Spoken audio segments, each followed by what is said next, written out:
నమస్తే, welcome to YRTV. నేను రంజిత్. తెలంగాణ రాష్ట్ర వ్యాప్తంగా జరుగుతున్న ప్రతి అంశంతో పాటు రాష్ట్ర రాజకీయాలలో జరిగే వాస్తవాలను కూడా చర్చించే ప్రయత్నం చేద్దాం. సో నిన్న మొన్నటి వరకు చాలా క్లారిటీగా చెప్పే ప్రయత్నం చేశా. ఏంటి ఈ రాష్ట్రానికి సంబంధించిన మంత్రి పొంగులేటి శ్రీనివాసరెడ్డికి సంబంధించి రాఘవ కన్స్ట్రక్షన్ పేరుతో ఉన్న కంపెనీకి సంబంధించి పూర్తి స్థాయిలో క్రషర్ మెషిన్ అక్రమంగా మైనింగ్ చేస్తుందని ఆరోపణలు బలంగా వినబడ్డాయి. దానికి సంబంధించి మొట్టమొదటిసారిగా మాజీ మంత్రి తన్నీరు హరీష్ రావుకి సంబంధించి పూర్తి స్థాయిలో ట్విట్టర్ వేదికగా ఆయన బహిర్గతం చేయడం, ఆ తర్వాత జరిగిన పరిణామం ఏంటో మీ అందరికీ తెలిసిన విషయమే. అక్కడికి పూర్తి స్థాయిలో కూడా సోషల్ మీడియా, డిజిటల్ మీడియా, దాంతోపాటు జర్నలిస్టులు అందరూ కూడా వెళ్ళి పూర్తి స్థాయిలో పోరాటం చేయడం, వాళ్ళందరికీ కూడా పోలీస్ స్టేషన్ నుండి రావాలంటూ బెదిరింపులు కూడా వచ్చిన పరిస్థితి మనం విన్నాం. ఇక దాని తర్వాత బీఆర్ఎస్ పార్టీకి సంబంధించి అంటే విపక్ష పార్టీకి సంబంధించి ఆ పార్టీ సభ్యులందరూ కూడా నిజ నిర్ధారణ కమిటీ పేరుతోని దాసో శ్రవణ్ కావచ్చు, మన్నె క్రిషాంక్ కావచ్చు, ఎర్రోళ్ళ శ్రీనివాస్ కావచ్చు, తదితరులు కూడా వాళ్ళందరూ కూడా ఆర్ఎస్ ప్రవీణ్ కుమార్తో సహా అందరూ కూడా అక్కడికి వెళ్ళడం జరిగింది. వెళ్ళిన తర్వాత పూర్తి స్థాయిలో ప్రెస్ మీట్ పెట్టారు. మొన్నటి వరకు ఆ కంటైనర్ ఏదైతే ఉందో ఆ కంటైనర్ మీదకి సంబంధించి పూర్తి స్థాయిలో రాఘవ కన్స్ట్రక్షన్ అంది. అక్కడ ఆర్సీ అని పెట్టి మళ్ళీ కింద రాఘవ కన్స్ట్రక్షన్ అని పూర్తి స్థాయిలో కూడా రాశారు. ఆ తర్వాత పూర్తి స్థాయిలో దాన్ని చెరిపేయడం, దాదాపుగా 250 కోట్లకు సంబంధించి అక్రమ మైనింగ్ జరిగింది అంటూ గుట్టలన్నింటినీ కూడా తొలిచేస్తున్నారు. ఇంకొకటి అక్కడ మైనింగ్ అసాధ్యం, ఎందుకంటే 111 జీవో కావచ్చు, దాంతోపాటు రాష్ట్రానికి సంబంధించిన మన ప్రభుత్వ చట్టాలన్నీ కూడా తుంగలో తొక్కిన పరిస్థితి కనిపించింది. ఇది నిన్న మొన్నటి వరకు జరిగిన ఎపిసోడ్. మరి నిన్నేం జరిగిందో తెలుసా? మీరందరూ కూడా చాలా స్పష్టంగా వినాలి. నిన్న మొన్నటి వరకు పూర్తి స్థాయిలో రాఘవ కన్స్ట్రక్షన్ అని ఉన్న కంటైనర్కి సంబంధించి అసలు అది రాఘవ కన్స్ట్రక్షనే కాదు అంటూ కొత్త కంపెనీ తెర మీదకి వచ్చింది. ఆ విషయాలకు సంబంధించి డీటెయిల్గా చూసే ప్రయత్నం అయితే చూద్దాం.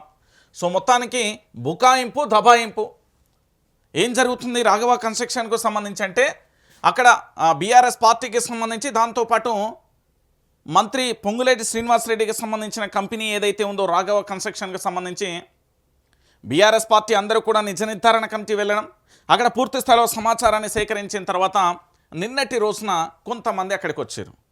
వచ్చి ఏం చేసిళ్ళు? ప్రెస్ మీట్ పెట్టిళ్ళు. ప్రెస్ మీట్ ఎలా పెడతారు? ఒకటి తెలంగాణ ప్రాంత ప్రజలందరూ కూడా ఆలోచించాలి. ప్రెస్ మీట్ ఏ విధంగా పెడతారు అనేది మొదటి ప్రశ్న. ఎందుకు ఈ ప్రశ్న అడుగుతున్నానంటే ఒకసారి ఆలోచించండి. ప్రెస్ మీట్ పెట్టే ముందు అక్కడ రాఘవ కన్స్ట్రక్షన్ అనే కంపెనీ బోర్డుకు సంబంధించి అంటే పేరు రాసి కంటైనర్కి సంబంధించి ఆ తర్వాత తొలగించడం జరిగింది. అసలు 111 జీవో ఉంది, ఓఆర్ఆర్కు సంబంధించి కిలోమీటర్ పరిధి ఉంది, అసలు అక్కడ కన్స్ట్రక్షన్ చేయడానికే వీల్లేదు, అక్కడ మైనింగ్ చేయడానికే వీల్లేదు, అక్కడ గుట్టలను తొలచడానికే వీల్లేదు.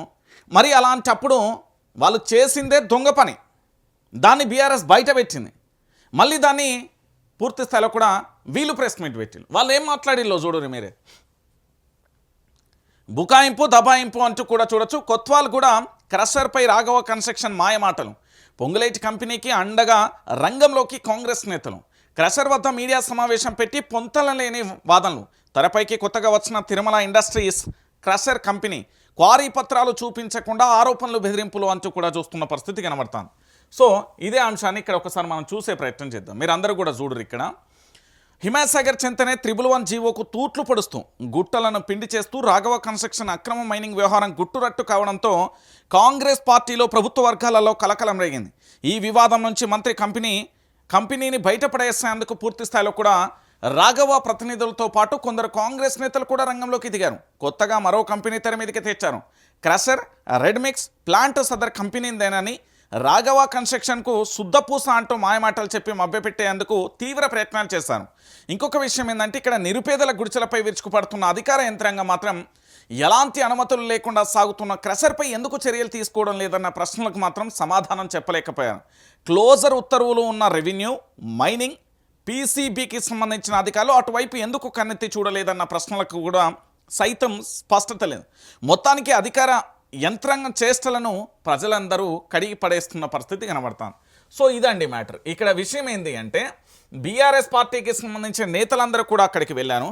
ఈ బీఆర్ఎస్ పార్టీకి సంబంధించిన నేతలందరూ కూడా నిజ నిర్ధారణ కమిటీ పేరుతోని అంటే వాస్తవాలను ప్రజలకు తెలిపే ప్రయత్నంతోని రాఘవ కన్స్ట్రక్షన్ అనే పేరు ఉండి మొన్నటి వరకు ఇప్పుడు దాని మీద పెయింటింగ్ వేసి అసలు రాఘవ కన్స్ట్రక్షనే కాదంటూ మరొక కంపెనీ పేరు కొత్తగా తెర మీదకి తీసుకొచ్చి ఆ సదర్ కంపెనీకి సంబంధించి అసలు రాఘవ కన్స్ట్రక్షన్తో సంబంధమే లేదంటూ దీనికి సంబంధించి పూర్తి స్థాయిలో ఏదో కప్పిపుచ్చే ప్రయత్నం చేశారు.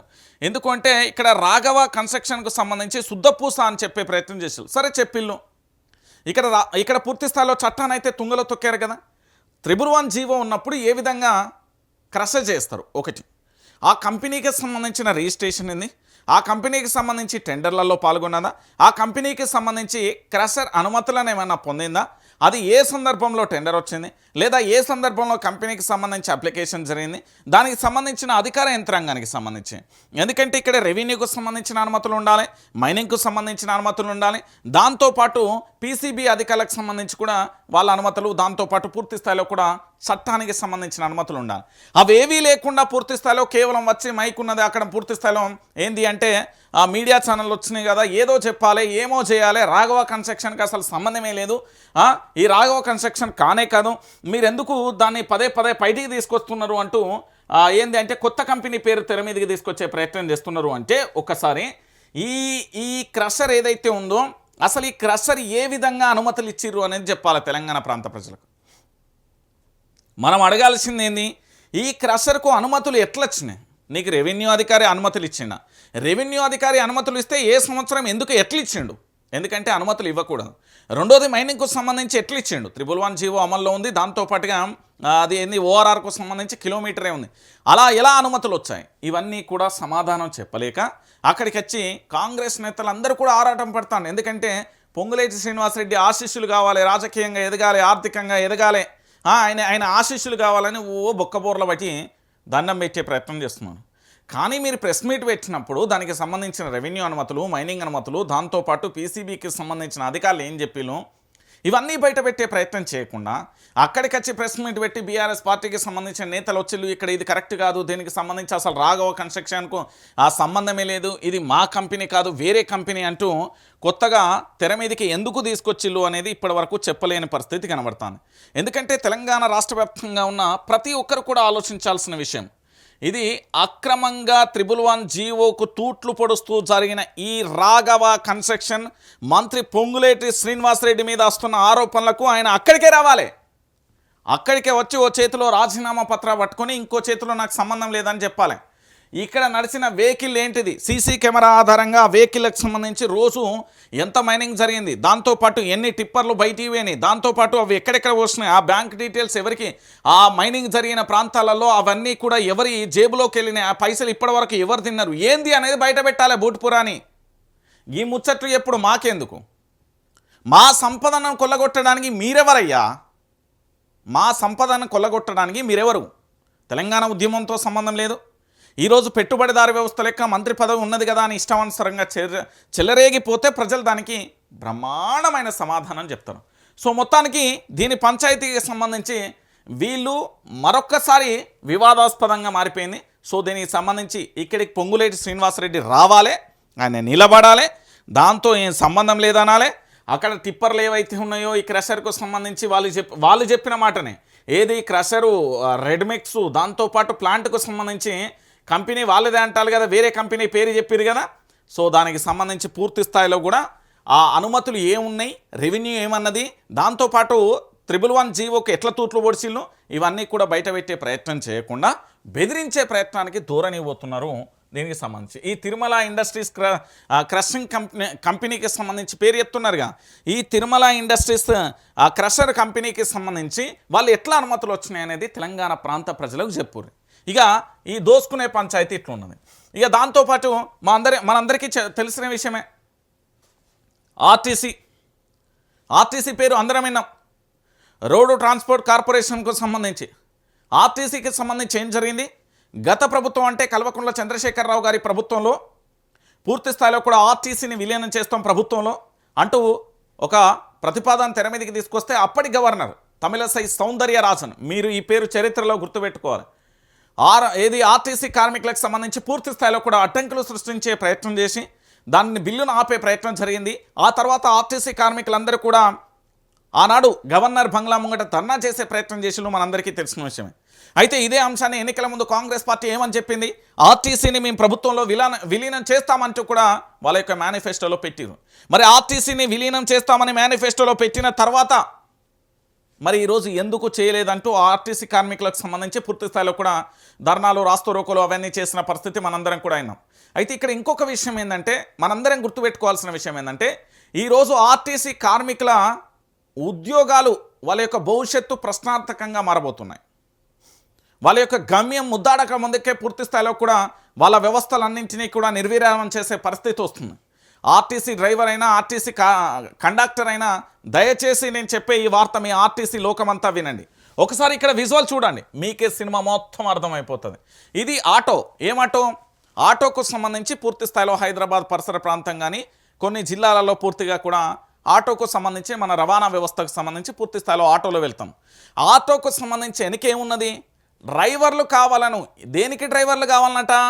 ఎలక్ట్రిక్ బస్సులకు సంబంధించి టీజీఎస్ఆర్టీసీలో ఎలక్ట్రిక్ బస్సులు నడిపేందుకు డ్రైవర్లు కావాలంటూ ఆటోపై ఓ ప్రైవేట్ సంస్థ అడ్వర్టైజ్మెంట్ ఇచ్చింది. ఇప్పుడు టీజీఎస్ఆర్టీసీకి సంబంధించి ఎలక్ట్రిక్ బస్సులు ఉన్నాయి కదా, అంటే ప్రభుత్వానికి సంబంధించిన బస్సులలో ఈ ఎలక్ట్రిక్ బస్సులు నడిపేందుకు డ్రైవర్లు కావాలంటూ ఒక ప్రైవేట్ సంస్థ గిట్ల యాడ్ ఇచ్చింది. ఎందుకు ఇచ్చింది అనేది ఒకసారి చూడు. ఆర్టీసీలో కార్మికులకు షాక్, ఎలక్ట్రిక్ షాక్.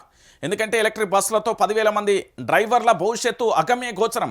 సొంత డ్రైవర్లను వినియోగించుకోవడంలో ఆర్టీసీ విఫలం. ప్రైవేటు డ్రైవర్ల కోసం ఆటోలపై ప్రచారం, బలవంతంగా టీంలో అప్పగింత అంటూ కూడా జరుగుతున్న అంశానికి సంబంధించి ఒకసారి డెప్త్గా పోదాం. మీకు 10 ఏళ్ళు 20 ఏళ్ళు అనుభవం ఉన్నా మాకు ఒక్కర్లేదు, కేవలం 18 నెలల అనుభవం ఉంటే చాలు. తెలంగాణ ఆర్టీసీలో ఎలక్ట్రిక్ బస్సు నడిపేందుకు డ్రైవర్ల కోసం దరఖాస్తు చేసుకోండి అంటూ ప్రైవేట్ కంపెనీలు ఒక విస్తృతమైన ప్రచారం చేస్తుంటే, మరోవైపు ఆర్టీసీలో డ్రైవర్లకు, మెకానిక్లకు మనుగడ కష్టంగానే ఉంది. మీరు ఆర్టీసీ ఉద్యోగం కావాలంటే కండక్టర్గా వెళ్ళొచ్చు అంటూ యాజమాన్యం, ప్రభుత్వం సలహాలు ఇస్తున్నాయి. సో తెలంగాణ రోడ్లపై కొన్నేళ్ల పాటు బస్సులు నడిపిన ఆర్టీసీ డ్రైవర్లను ఎలక్ట్రిక్ బస్సుల ప్రవేశంతో వేలల్లో ఆ రోడ్డున పడేసేందుకు ప్రభుత్వం సిద్ధమవుతుంది. అనుభవం లేని డ్రైవర్ల కోసం ప్రైవేట్ ఆపరేటర్ల వేట కొనసాగిస్తుండగా ఆర్టీసీ డ్రైవర్లను వారిని కనెక్ట్ చేయడంలో అటు సంస్థ ఇటు ప్రభుత్వం ఘోరంగా విఫలమవుతున్నాయి. కేవలం బస్సులను తిప్పుతూ ఆర్టీసీ ఆస్తులకు సంబంధించి ఇతరత్ర సంబంధించి ప్రచారం చేసే ప్రయత్నం మాత్రమే జరుగుతుంది. ఎంత ఘోరం అండి ఇది! ఆర్టీసీ కార్మికుల శ్రమ దోపిడీ జరుగుతుంది. వాళ్ళకు లీవులు చక్కగా ఉండే, వాళ్ళకు పూర్తి స్థాయిలో కూడా అలవెన్సులు సరిగ్గా ఉండే, మళ్ళీ వాళ్ళ పై అధికారుల వేధింపులు ఉంటాయంటూ గతంలో చాలా సందర్భాలలో కొన్ని డిపోలలో మనం చూసాం. నేను ఇప్పుడు ఏమంటున్నానంటే, వర్షాకాలం, చలికాలం, ఎండాకాలం ఆర్టీసీ డ్రైవర్ అన్న కష్టం చాలా గొప్ప కష్టం. నిజంగా కూడా వాళ్ళకు సెల్యూట్ చేయాల్సింది. నేను ఎందుకు ఈ మాట మాట్లాడుతున్నా అంటే, ఆర్టీసీకి సంబంధించి మనందరికీ తెలిసిన విషయం. నేను మళ్ళీ చెప్తున్నా, తెలంగాణ సమాజం మొత్తం కూడా ఆలోచించండి. తెలంగాణ సమాజం మొత్తం ఆర్టీసీకి సంబంధించి దాన్ని ప్రభుత్వంలో విలీనం చేసేందుకు మనం వాళ్ళకు మద్దతు తెలపాలి. దాంతోపాటు ప్రైవేటు మాఫియాను అడ్డుకట్టాలి. ఈ ప్రైవేటుకు సంబంధించిన ఎలక్ట్రిక్ బస్సుల రంగ ప్రవేశం పేరుతోని అటు ఆర్టీసీ డ్రైవర్లకు సంబంధించి కావచ్చు, ఆర్టీసీ మెకానిక్లకు సంబంధించి కావచ్చు, ఆర్టీసీకి సంబంధించిన కండక్టర్లకు సంబంధించి కావచ్చు, వాళ్ళ భవిష్యత్తు అగమ్య గోచరంగా మారిపోతున్నది. ఈరోజు 2 సంవత్సరాలు 3 సంవత్సరాల అనుభవం అవసరం లేదు. ఈ ఆళ్ళు ఏమని ఉంటుందంటే 18 నెలల అనుభవం ఉంటే చాలు అంటూ కూడా చెప్పుకొచ్చే ప్రయత్నం జరుగుతుంది. అంటే ఇంతకంటే ఘోరం, ఇంతకంటే దారుణం ఇంకేమైనా ఉంటుందా? తెలంగాణ సమాజం ఒకసారి ఆలోచించాలని, నిద్ర లేవాల్సిన సమయం ఆసన్నమైంది. మన ఆర్టీసీ అగమ్య గోచరంగా మారిపోతుంది. బస్సులన్నీ కూడా ప్రైవేట్ ఎలక్ట్రిక్ బస్సులు వస్తున్నాయి. ప్రైవేట్ మాఫియా చెలరేగిపోతుంది. పూర్తి స్థాయిలో కూడా రేపు ఆర్టీసీని ప్రైవేట్ పరం చేసిన ఆశ్చర్యం లేదు. అంటే ప్రైవేటు చేయడానికి దిశగా అడుగులు ఏమైనా పడుతున్నాయి. ఆర్టీసీకి సంబంధించి ఇప్పటికే ప్రభుత్వంలో విలీనం చేస్తా అని చెప్పింది. అప్పటికి కేసీఆర్ ప్రభుత్వం ఉన్నప్పుడు గతంలో ఆర్టీసీ లాభాల బాట చూసిన పరిస్థితి కనబడుతుంది. ఈరోజు ఆర్టీసీకి సంబంధించి ఫ్రీ బస్సుల పేరుతోని ఎంత లేదన్నా నెలకు 350 కోట్ల రూపాయల నష్టాన్ని చవి చూస్తున్నది. కానీ మా వాళ్ళు పండుగలు పద్మాలు వచ్చినప్పుడు అప్పుడు ఆర్టీసీ చైర్మన్ ఎండీ ఎవరు ఉండే అంటే సజ్జనారు ఉండే. ఏదో చెప్పే ప్రయత్నం చేసిండు, పాపం ఏడున్నాడో కానీ ఏదో చెప్పే ప్రయత్నం చేసిండు. కానీ ఇప్పుడు ఏమైపోయింది? ఆయన ఏదో చెప్పే ప్రయత్నం చేసిండు కానీ తెలంగాణ ప్రాంత సమాజం గమనించింది, వాస్తవాలను నిర్ధారించింది. ఏమైపోయింది? ఆర్టీసీ కార్మికులను రోడ్డును పడేసే ప్రయత్నంలో భాగంగా ఒక కుట్ర జరుగుతున్నది. కాబట్టి ఆర్టీసీ సమాజం మొత్తం మేలుకోవాలి. ఆర్టీసీ కార్మికులందరూ కూడా ఉద్యమ బాట పట్టాలి. ఆర్టీసీ కార్మికుల పక్షాన తెలంగాణ సమాజం నిలబడాలి. ఈరోజు ఎలక్ట్రిక్ బస్సులు తీసుకొచ్చి ఇప్పుడు నడుస్తున్న డీజిల్ పెట్రోల్ వెహికల్లను పక్కన పెట్టి అందులో డ్రైవర్ కండక్టర్లకు, దాంతోపాటు దాని డిపోలో పనిచేసే ఎలక్ట్రిక్ ఏది వాళ్ళకి సంబంధించి ఎలక్ట్రిక్ అంటే వర్క్ చేసేటోళ్ళు అందరినీ కూడా డిపోలకు సంబంధించి పూర్తి స్థాయిలో వాళ్ళ మెకానిక్లకు సంబంధించి వాళ్ళ మనుగడ అంతా కూడా ఆగం చేసే ప్రయత్నం చేస్తుంది. ఇటు ఆటో డ్రైవర్ అన్న, కండక్టరు, మెకానిక్లకు సంబంధించి వాళ్ళ జీవితాలను రోడ్డున పడేసే ప్రయత్నం చేస్తుంది కాంగ్రెస్ ప్రభుత్వం. ఇంతకంటే దుర్మార్గం, ఇంతకంటే ఘోరం ఇంకేముంటుంది సమాజంలో? ఒకసారి మన అందరం కూడా ఆలోచించాలి దయచేసి నేను చెప్పే విషయం. ఎందుకంటే తెలంగాణ సమాజానికి పూర్తి స్థాయిలో కూడా తెలవాల్సిన అంశం కనబడతాను. ఇక ఇంకొక అంశం ఏంటంటే ఇక చూసిలా ఏందనుకుంటారు అది మీరు ఒకసారి దీన్ని చూపెట్టు క్లారిటీగా. ఆడేంది తెల్లగుడ్డ కప్పి ఉన్నది. తెల్లగుడ్డ ఎందుకు కప్పి ఉన్నది? మన భాషలో తెల్లగుడ్డనే. అది తెల్లగుడ్డ ఎందుకు కప్పి ఉన్నది? గత ప్రగతిని దాచేద్దాం. ఇక్కడ చూసిలా గత ప్రగతిని దాచేద్దాం. తెల్లగుడ్డ కట్టేసిన తర్వాత ఏమున్నది అంటే కొత్వాల్గూడలో శుక్రవారం సీఎం రేవంత్ రెడ్డి కార్యక్రమం సందర్భంగా ఏకో పార్కుకు కేటీఆర్ శంకుస్థాపన చేసిన విషయం అధికారులకు కనిపించకుండా నాటి శిలాఫలకానికి బట్టను చుట్టిన అధికారులు. వరవా సూపర్, అసలు అమేజింగ్ కదా. ఒకసారి ఆలోచించండి. ఏకో పార్కును ప్రారంభించింది కల్వకుంట్ల తారక రామారావు. ఏకో పార్కుకు సంబంధించి పూర్తి స్థాయిలో ఆయన కార్యక్రమం ఇప్పుడు ప్రస్తుత ముఖ్యమంత్రి యనుమల రేవంత్ రెడ్డి కార్యక్రమం ఉన్నది కాబట్టి ఆనాటి శిలాఫలకం కనిపించకుండా, ఆనాటి శిలాఫలకాలు ఉండకూడదు, నాటి అభివృద్ధిని నాటి బీజం పడ్డ దాన్ని పక్కన పెట్టి దాన్ని ఏదో చేసే ప్రయత్నం చేస్తున్నారు. కేసీఆర్ సర్కార్ నిర్మాణం చేస్తే రేవంత్ రిబ్బన్ కటింగ్ చేస్తున్నాడు. 100 కోట్లతో కొత్వాల్గూడలో ఎకో టూరిజం పార్క్ గత ప్రభుత్వం హయాంలోనే 90% పనులు పూర్తి. 2.5 ఏళ్లలో సాగదీత తర్వాత ఎట్టకేలకు ప్రారంభించింది ఇప్పటి ప్రభుత్వం. ఇది రేవంత్ రెడ్డి ప్రభుత్వానికి సంబంధించి అంటే కాంగ్రెస్ ప్రభుత్వం.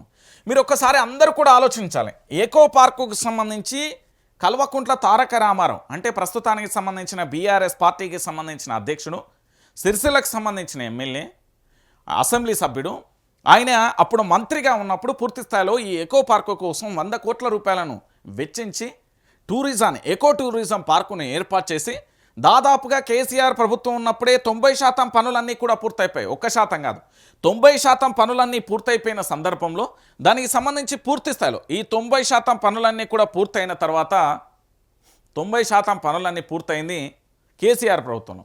ఇక మిగతా 10% పనులు పెండింగ్ ఉంటే దాన్ని దాదాపుగా 2.5 సంవత్సరాలు గీకి లాగి సారు నిన్న ప్రారంభించాడు. సో మొత్తానికి క్రెడిట్ ఎవరి ఖాతాలో వేసుకున్నాడు?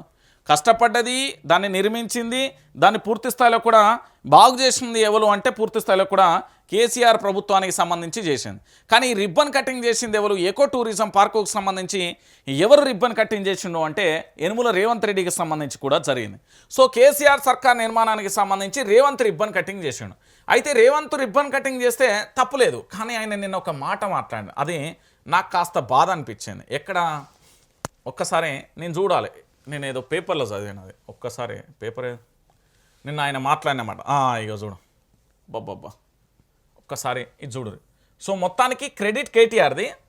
దాన్ని ఎకో టూరిజంని ప్రారంభించిన తర్వాత మా ముఖ్యమంత్రి మాట్లాడిన మాటలు మీకు వినబడుతుంది. ఒకసారి చూడండి. ఇక్కడ చెప్పులు కుట్టేవాళ్ళు రాజ్యమేలాలి, చెప్పులు కుట్టేవాళ్ళు రాజ్యమేలాలి, మాటలు మూటలతో కాదు చిత్తశుద్ధితో అధికారంలోకి వచ్చాం.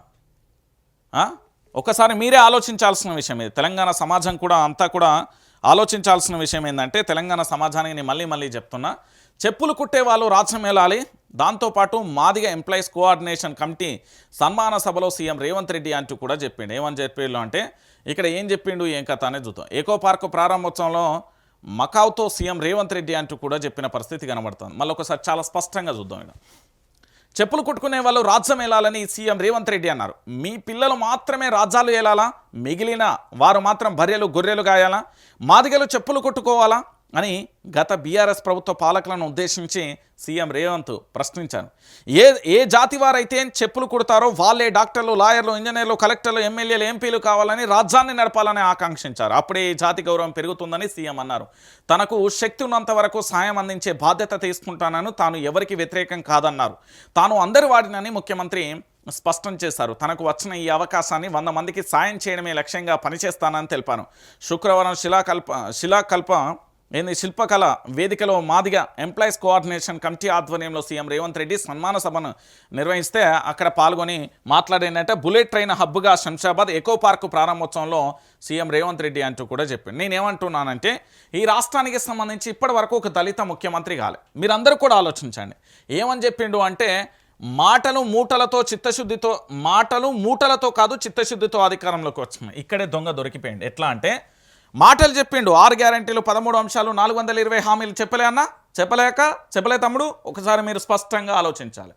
ఏమని చెప్పిండు? నిరుద్యోగులకు సంబంధించిన ఉద్యోగ అవకాశాల విషయంలో కానీ ఇతరత్ర కానీ చాలా రకాలుగా చెప్పిండా లేదా? ఇది వాస్తవమైన విషయం. సో మాటలు చెప్పిండు. మాటలతోని 6 గ్యారెంటీలు 13 అంశాలు 420 హామీలు అనే ఒక మాటలతోనే అధికారంలోకి వచ్చినాయి. ఇక మూటలతో కాదు. ఓటుకు నోటు కేసులో రెడ్ హ్యాండెడ్గా మీడియా ముంగట దొరికిండు. ఇది స్పష్టమైన విషయం. ఇంకోటి ఏంటంటే చిత్తశుద్ధితో అధికారంలోకి వచ్చాయి. ఏం చిత్తశుద్ధితో వచ్చిండు?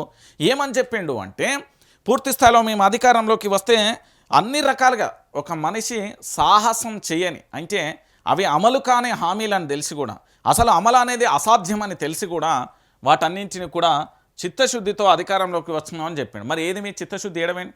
సరే, ఇవాళ తెలంగాణ రాష్ట్రానికి రేవంత్ రెడ్డి ముఖ్యమంత్రి కావద్దు, ఒక దళిత బిడ్డ ముఖ్యమంత్రి కావాలని నేను కోరుకుంటా. మరి దాంట్లో బట్టి విక్రమార్కను ముఖ్యమంత్రి చేస్తారా? మీ దాంట్లోనే నేను ఇప్పుడు చెప్తా. చాలామంది మా దళిత జాతి బిడ్డలు ఉన్నారు. మా జాతి ఆత్మగౌరవం కోసం ఇంకా పోరాటం చేస్తున్నాం. మా అంబేద్కర్ రాసిన రాజ్యాంగంలో ఇప్పటికీ కూడా మాకు కనీసం మా హక్కులను కనీసం మా హక్కులు కూడా కాలరాసే పరిస్థితి ఏర్పడుతుంది. దానికి సంబంధించి ఏం చెప్తారు? మీ దాంట్లోనే ఉన్నాడు. ఎవడి పాలై ఏంది రో తెలంగాణ, ఎవడేలుతున్నాడు రో తెలంగాణ అని ఏపూరి సోమన్న పాట రాసిండు. ఇప్పుడు మీ పార్టీలో ఉన్నాడు మా దళిత బిడ్డ, మా దళిత ఆనిముత్యం. ఏం పదవి ఇచ్చిళ్ళు? ఏం పదవి ఇచ్చిళ్ళు అంటున్నా. ఆయనకి ఏం పదవి ఇచ్చిండు? వేముల వీరేశం కూడా ఉన్నాడు. మరి ఏం పదవి ఇచ్చిండు మా వేముల వీరేశానికి? మా దళిత బిడ్డల గురించే చెప్తున్నాను. ఏం చేసిళ్ళు? చాలా మంది ఉన్నారు. ముఖ్యమంత్రి పదవి ఈరే మరి దళితులకు. ఇవన్నీ మాటలు చెప్పి మభ్యపెట్టే ప్రయత్నం తప్ప చెప్పులు కుట్టేవాళ్ళు లేదా ఏంది అంటే బర్రెలు గొర్రెలు కాసేవాళ్ళు ఇలా అనే అవసరం లేదా? ఇవన్నీ మాటలు అవసరం. తన యొక్క రాజకీయ ఏంది అంటే ఇది ఒక స్టంట్. ఇప్పుడు బర్రెలను అందరు కాస్తారు, గొర్రెలను అందరు కాస్తారు. అందులో కుల మతాలు ఏం తారతమ్యం లేదు. ప్రతి ఇంటికి ఎద్దు ఉంటుంది, ప్రతి ఇంటికి బర్రె ఉంటుంది. గ్రామీణ ప్రాంతాలలోకి వెళ్తే ఈయన కొత్తగా చెప్పేది ఏమన్నా? మాదిగ బిడ్డలకు సంబంధించి మా దళిత బిడ్డలు చెప్పులు కుట్టుకోవాలని, మా దళిత బిడ్డలు చెప్పులు కుట్టుకొని ఉండే పరిస్థితులలో ఈరోజు లేరు. మా దళిత బిడ్డలు ఒకరు ఇంజనీర్ అయిండు, డాక్టర్ అయిండు, లాయర్ అయిండు, పైలట్ అయిండు, ఇస్రో శాస్త్రవేత్త అయిండు, ఎవరెస్ట్ శిఖరాన్ని కూడా ఎక్కిరు, పర్వతాలు అధిరోహించిరు. మా దళిత బిడ్డలకు సంబంధించి చాలా అభివృద్ధి బాటలో మేము ఉన్నాం. మీరు అవకాశాలు కల్పించడంలో విఫలమైంది. ఇప్పుడు మీ పార్టీలో కాంగ్రెస్ పార్టీలో ఎంతమంది దళిత బిడ్డలకు అవకాశం కల్పించారు చెప్పుర్రి? మీ కాంగ్రెస్ పార్టీ అధికారంలోకి వచ్చింది కదా, ఎంతమంది మా దళిత బిడ్డలకు అవకాశం కల్పించారు? సరే, ఇప్పుడు ఇక్కడ ఉన్న వాళ్ళలో ఎంతమంది దళిత బిడ్డలు చెప్పుర్రి? ఈ ఎకో పార్కు ప్రారంభించండి కదా, ఈ ప్రారంభోత్సవంలో ఒకసారి ఇక్కడ ఎంతమంది ఉన్నారో చెప్పుర్రి దళిత బిడ్డలు? ఇది చాలా బాధాకరమైన విషయం. రాజకీయ అవసరాల కోసం, రాజకీయ పప్పం కోసం లేదా ఇతరత్ర అవసరాల కోసం ఎందుకు ఇట్లా మా దళిత జాతిని ఏంటంటే ఇష్టం వచ్చినట్టుగా చెప్పే ముఖ్యమంత్రిని చేయరు, మా దళిత బిడ్డను చేయరు మేము కోరుకుంటున్నాం. ఇక దాంతోపాటుగా మరో అంశం, ఏపీ కర్ణాటకలో పిల్లలకు సోషల్ మీడియా బ్యాన్. 13 ఏళ్లలోపు వారు వాడకుండా ఏపీలో నిషేధం. అసెంబ్లీలో సీఎం చంద్రబాబు ప్రకటన. 90 రోజులలో విధి విధానాలు ఖరారు చేస్తామని వెళ్లడం. అతి వాడకంతో అసభ్యన సామర్థ్యం దెబ్బతింటుందన్న ఆందోళన. 16 ఏళ్లలోపు పిల్లలకు సోషల్ మీడియాను బ్యాన్ చేసిన కర్ణాటక సర్కార్ ఆ రాష్ట్ర అసెంబ్లీలో ప్రకటించిన సిద్ధరామయ్య అంటూ కూడా చెప్పిన పరిస్థితి కన్నా ఇది మంచి విషయం. మీరేమన్నా అనుకోరు కానీ ఇది వాస్తవమైన విషయం. నేను దీనికి 100% కాదు 1,00,000% మద్దతు తెలుపుతాను. పిల్లలు పూర్తి స్థాయిలో పుట్టిన పాపకు ఆడ తొట్టెలో లేదా ఉయ్యాలలో లేదా బెడ్ మీద పడుకోబెడితే ఏడుస్తుందని ఫోన్లు ఇచ్చే దుర్మార్గమైన పరిస్థితికి వచ్చినాం. నిజంగా ఆ లైట్ ఫోక్స్ ఆ పసిపాప కళ్ళల్లో పడుతుంది. రేడియేషన్తో పూర్తి స్థాయిలో ఇబ్బందికరమైన పరిస్థితులు ఏర్పడతాయి.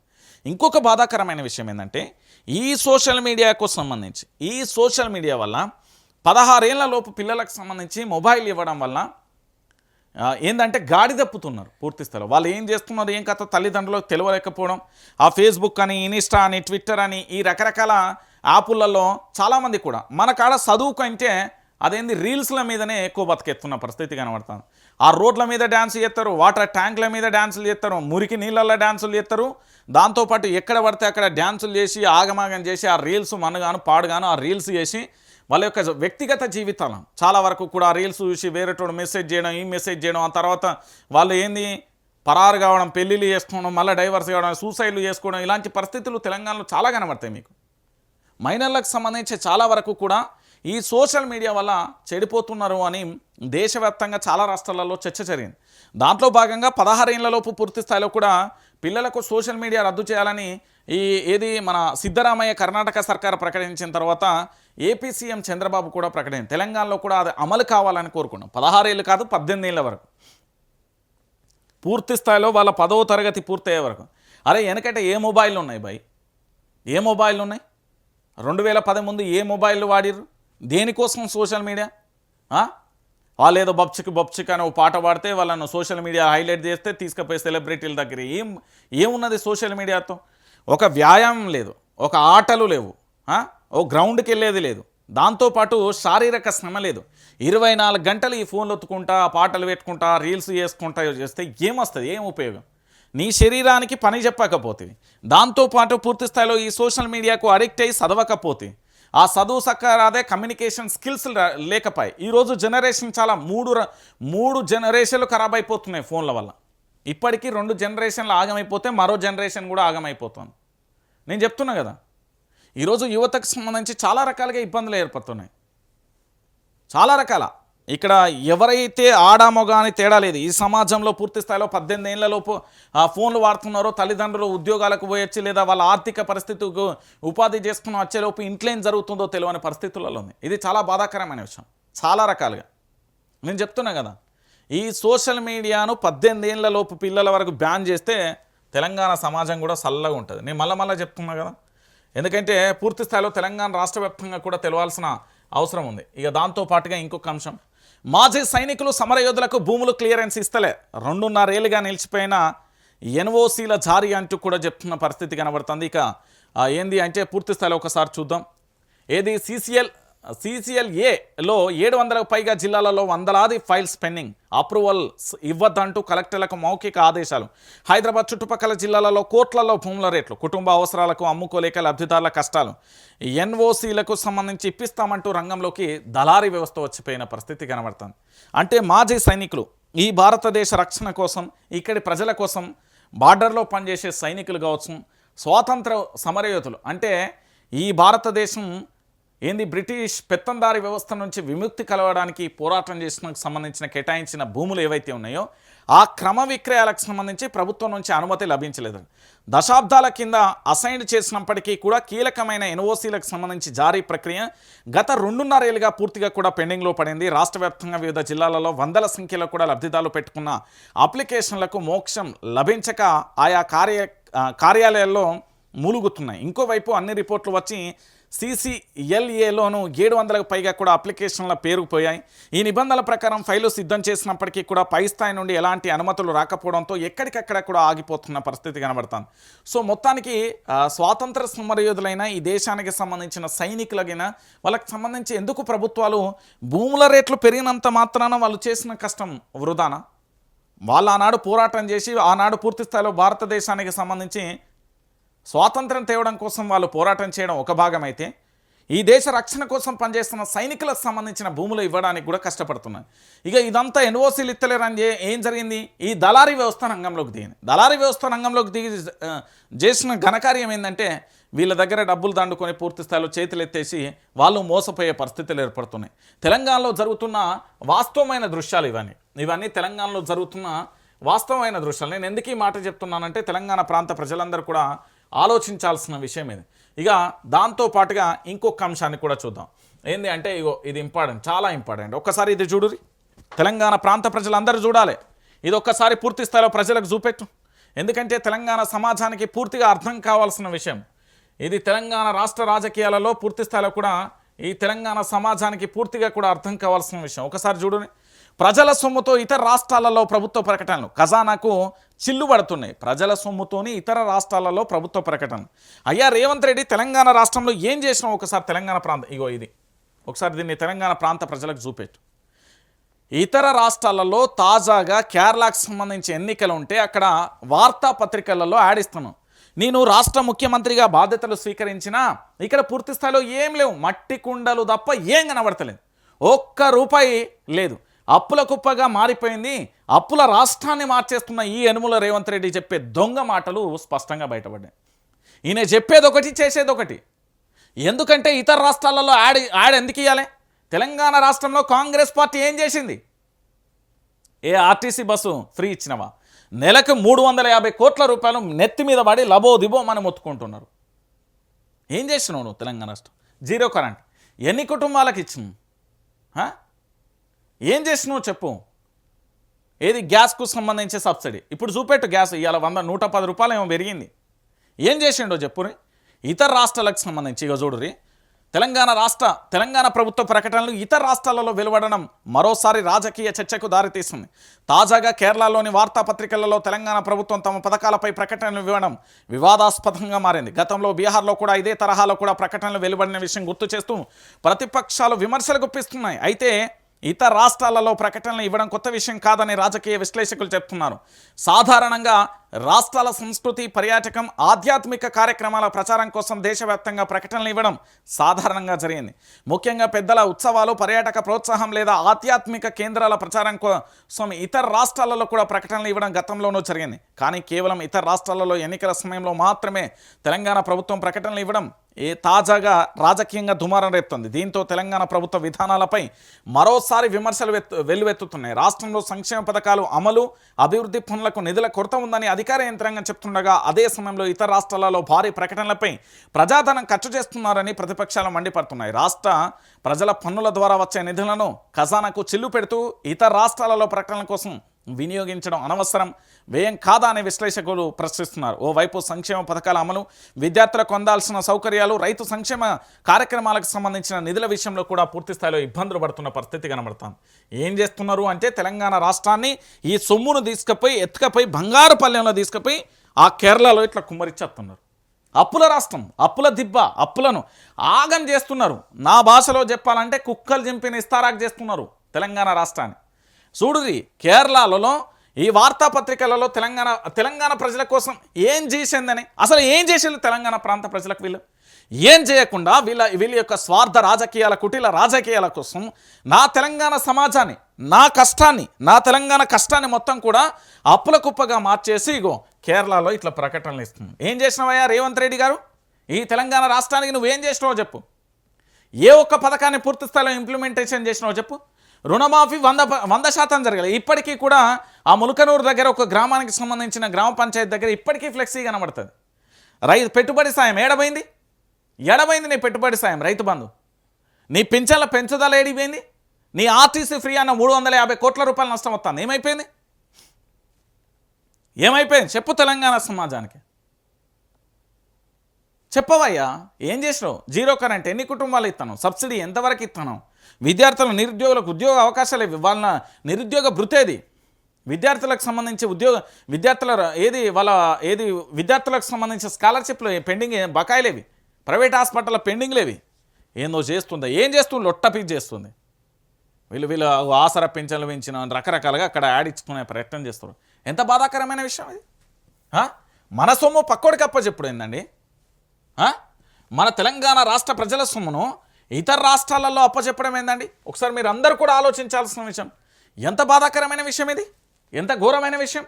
అప్పుల రాష్ట్రంగా మారిపోయింది. ఆమ్దాన్ లేదు, పైసలు లేవు, అది లేదు, ఇది లేదంటూ చెప్పే పని ఇదేనా చేసేది? నేను మళ్ళీ అడుగుతున్నా తెలంగాణ రాష్ట్ర ప్రజలందరినీ కూడా ఆలోచించుకోమని ఇందుకే చెప్తున్నా. ఇక ఇంకొక విషయం కూడా మీ అందరికీ తెలియాల్సిన విషయం. ఇది చూడు, తెలంగాణ తర్వాత అన్నీ తుస్సే. తెలంగాణలో అధికారంలోకి వచ్చిన తర్వాత దేశమంతా తనదే హవాని విర్రవీగిన కాంగ్రెస్కు కాలం కలిసి రాలేదు. హస్తం పార్టీ గెలిచిన ప్రతి రాష్ట్రంలోనూ ఇచ్చిన హామీలు అమలు కాకపోవడంతో ప్రజలలో ఆ పార్టీపై నమ్మకం సడలుతుంది. 2023 డిసెంబర్ తర్వాత జరిగిన ప్రతి ఎన్నికలలో కూడా కాంగ్రెస్ తన ఉనికిని కోల్పోతూ ప్రాంతీయ పార్టీల నీడన బ్రతుకుతుంది. అబద్ధపు హామీలు, అమలు కాని గ్యారంటీలే ఆ పార్టీ కొంపముంచాయని రాజకీయ విశ్లేషకులు అభిప్రాయపడుతున్నారు. తెలంగాణ తర్వాత అన్నీ చూస్తే ఏ రాష్ట్రంలో గెలవని కాంగ్రెస్, హస్తం పార్టీ గ్యారంటీల గారడీలని నమ్మని జనం కూటమిలతో కలిసిన కష్టాలు తీరలే. ఏపీ సిక్కింలో కూడా గుండు సున్నా డిపాజిట్లు గల్లంతైపోయినాయి. ఏపీలో ఆంధ్రప్రదేశ్లో సిక్కింలో గుండు సున్నా ఇచ్చిన. ఒడిశాలో 3వ స్థానానికి పడిపోయింది. అరుణాచల్ ప్రదేశ్లో సింగిల్ డిజిట్ గెలిచిన హర్యానాలో అత్యుత్సాహంతో బొక్కబోర్ల పడ్డది. జమ్మూ కాశ్మీర్లో 6 సీట్లకే పరిమితమైంది. మహారాష్ట్రంలో దారుణమైన ఓటమి.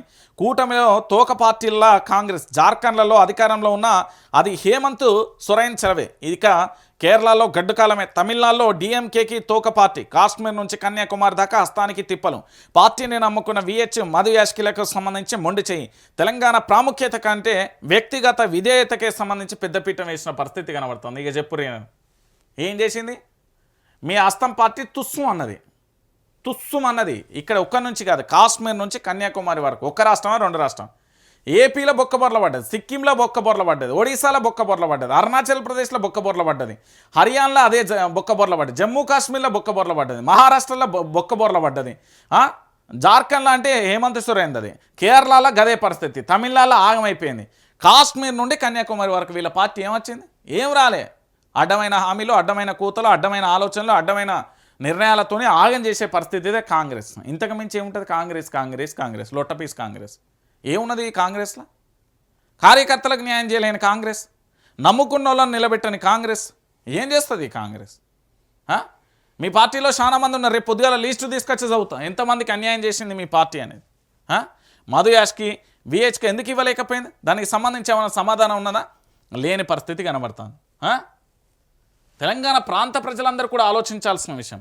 ఇక ఇంకొక దారుణమైన విషయం ఏంటంటే ఇక చూడు, పిల్లలు నేటి బాలలే రేపటి భావి భారత పౌరులు అంటారు కదా. గురుకులాలలో మృత్యుఘోషం. 2 ఏళ్లలో 126 మంది విద్యార్థులు మృతి, బాలికలు 54, బాలురు 72.